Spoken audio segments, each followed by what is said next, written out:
Old lady's food keeps disappearing from her fridge. She hides a camera to find out why. An old lady decided to embrace technology to discover the reason why her food kept going missing from her fridge. It was the best decision she ever made. Before the video starts, please subscribe to join our community. Your support helps us grow, and hit the notification bell to stay updated with our latest content. It began a little over 6 months ago. Velma, an octogenarian who lived alone, discovered that some cheese and bacon were missing from her fridge. At first, she thought nothing of it. After all, she may have simply run out of them and forgotten to restock. She decided to chalk it up to old age, even though it scared her a bit that she was losing her cognitive abilities. A few days after the first disappearance, she noticed that even more items had been vanishing from her fridge. That day, Velma decided to clean out her house and also walk the perimeter to see if there were signs of rats or raccoons. Everyone knows raccoons are despicable smart enough to get into closed compartments. She thought Velma knew she would not have heard the commotion if they had found a way to get in because she had hearing problems. Afraid that she was beginning to experience symptoms of dementia, she visited her doctor for a diagnosis.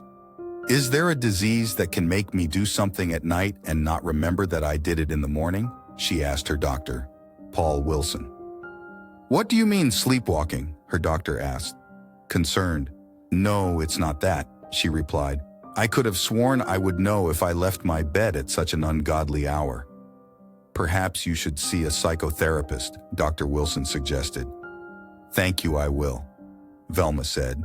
Even though she had no intention of meeting a psychotherapist, she was certain something was going on, and it had nothing to do with her. On her way back from the hospital, she took a detour. "I'll prove it wasn't me," she told herself. "I'll use technology to do it." She went to an electronics store where she bought a mini cam she could easily hide and a small monitor to view any footage recorded. She figured it would be enough to find out what was going on in her home. When she got home, the first place she went was where her refrigerator was. It had once again been raided. Some slices of bread along with bacon had disappeared. "No, I can't be a lunatic," she thought to herself. She placed the camera somewhere hidden and retreated to her room with the monitor. She fell asleep as soon as her head touched her pillow. Later that night, quiet footsteps hurried into her kitchen, unaware of the camera recording everything. They belonged to a young immigrant woman named Esme.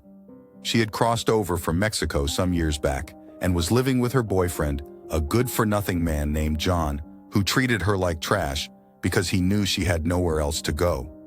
He kept her on a tight leash, for she was a very beautiful woman. If he thought she was acting up, he would threaten to report her to the authorities, which would lead to her deportation.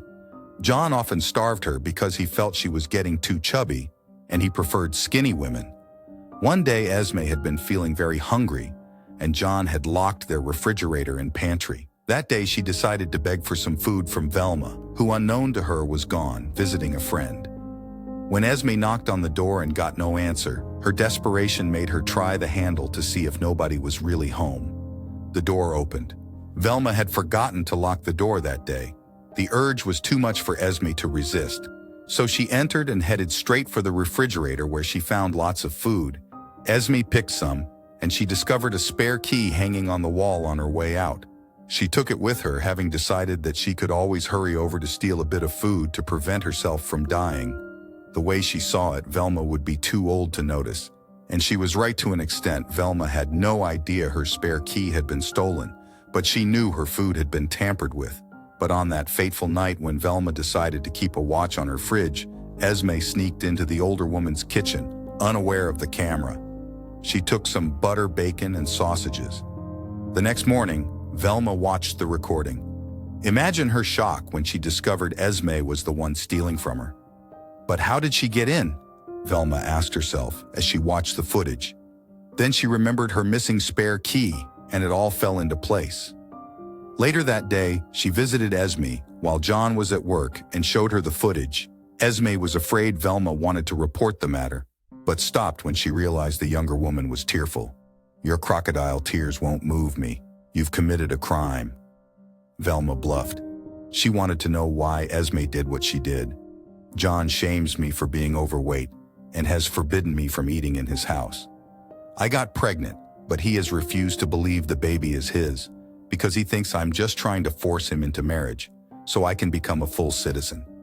I resorted to pilfering food from your refrigerator because I feared. For my child, I am very sorry, Esme narrated tearfully. Velma was moved so much so that she arranged to have Esme move in with her. She also convinced her to dump John, who did not take kindly to the idea he reported Esme to the authorities. But by then, Velma, who was a retired government worker, had filed to adopt her, making her a full-fledged citizen by family affiliation. Esme looked after the older woman in the months that followed, and when she gave birth, she named her daughter after Velma, her grandmother. What can we learn from this story? Don't steal. Esme could have easily gone to jail if Velma had reported her to the authorities for stealing. Velma did not because she heard her story, but not everyone can be so good. She would have been well within her rights to call the theft in and have Esme arrested. Stealing is wrong, regardless of the motivation behind it. Tell the truth, regardless of where you find yourself. Esme survived because she told Velma the truth about why she committed her crimes. It was enough to win Velma over, but it would have been a different story had she chosen to lie. Even though she was in trouble, she spoke the truth, and it set her free.